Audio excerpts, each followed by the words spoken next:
Depuis une décennie, vraiment, on assiste à un changement. En fait, les individus s'intéressent de plus en plus à leur santé, à leur capital santé. Et ce n'est pas une démarche imposée, c'est vraiment une démarche volontaire que les gens prennent en compte leur capital santé. Et d'ailleurs, on assiste à une évolution des activités comme l'ostéopathie, la naturopathie, par exemple. Moi, en tant que naturopathe, mon rôle quotidien, c'est d'écouter l'individu, de le comprendre, de comprendre le fonctionnement de son organisme, et puis de le responsabiliser face à sa santé pour pouvoir lui donner aussi des conseils en hygiène de vie globale.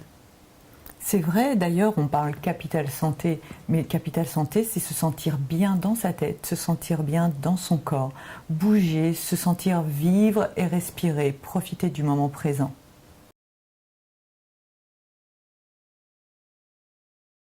En fait, il y a 3 grandes règles d'hygiène de vie.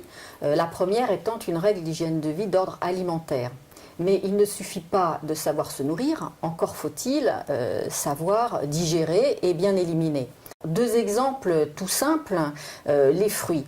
Les autorités sanitaires prônent 5 fruits et légumes par jour, certes, mais manger ces fruits à la fin d'un repas est une aberration parce qu'il va entraîner des fermentations, des mauvaises digestions. Donc il faut prendre son fruit en général 20 minutes à 30 minutes avant les repas ou alors 4 heures après son repas. Un autre exemple, c'est le café.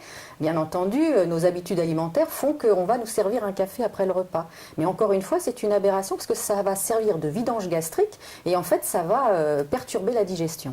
Donc voilà, quelques règles d'hygiène alimentaire à mettre en place, c'est important. Mais le sport vous apporte aussi un plus et un parallèle. Avec des bons exercices bien effectués, vous permettez à l'organisme de mieux digérer, de mieux assimiler les aliments que vous prenez et d'avoir un meilleur fonctionnement de votre organisme. La deuxième règle importante en hygiène de vie, c'est la règle physique, la règle d'hygiène physique. Puisqu'en fait, le mouvement, c'est la vie. La vie, c'est le mouvement. Toutes nos cellules sont en mouvement dans notre corps. Donc Florence parlait d'élimination et donc il faut effectivement cet exercice physique qu'il soit fait de façon régulière. Il ne s'agit pas non plus de faire 3 heures de sport en une seule fois, mieux vaut privilégier d'en faire régulièrement. Donc la régularité dans le mouvement est très importante. Et oui, dans le sport, c'est exactement la même règle parce qu'il ne faut pas effectuer spécialement 200 mouvements d'un même exercice. Il en suffit des fois souvent simplement d'une petite dizaine, mais très bien effectué. Garder une belle posture, se concentrer sur l'exercice qu'on est en train d'effectuer, être vraiment dans son corps, penser à ce que l'on fait. Et là, on est dans quelque chose de très efficace qui apportera beaucoup de bien à son organisme. Florence parle de bien pour l'organisme et donc on parle d'équilibre, ce qui m'amène à vous parler de la 3e règle en fait en hygiène de vie, qui est une règle d'hygiène de vie mentale, psychique, à savoir la gestion du stress, la gestion de ses émotions. En fait, le stress est naturel, c'est une réaction normale qui fait évoluer l'homme, une réaction face à une peur, une agression.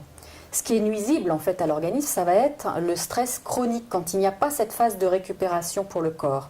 Donc un moyen très simple d'abaisser son seuil de stress, par exemple, c'est de mettre une goutte ou 2 d'huile essentielle sur ses poignets et de respirer en conscience.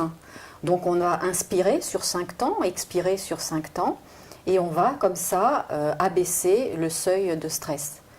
Une autre chose très importante pour être en équilibre après le physique, c'est de prendre des temps de repos. Il faut que l'individu prenne conscience que l'organisme se répare lorsqu'il dort. Donc la qualité du sommeil est importante et également de pouvoir faire des pauses dans la journée.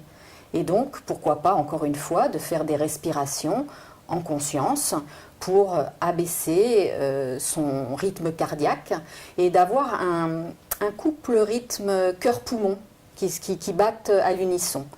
Tout ça pour retrouver un équilibre et une bonne gestion de ses émotions.